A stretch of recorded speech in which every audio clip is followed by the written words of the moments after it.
On this back street near the Kubi and the Hotel Kaleici, Dunlupinar School, which used to be a Greek girls' school.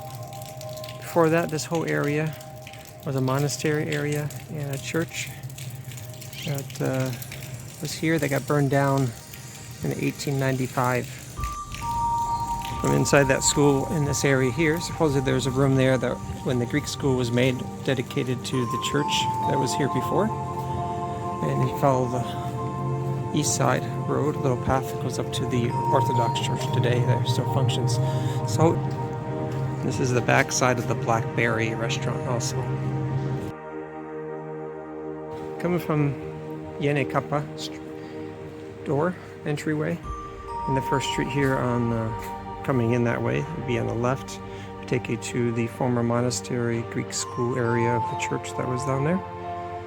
And if you follow this road here near the Yene Kappa Mehanese, you'll see over here on the right, you'll see the Orthodox church that functions today, Sheffield pub.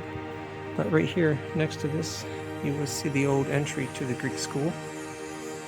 And so this whole area was a monastery area and the church that burned down in the 1895 fires. So but this is probably 1905 gate entry to that school area.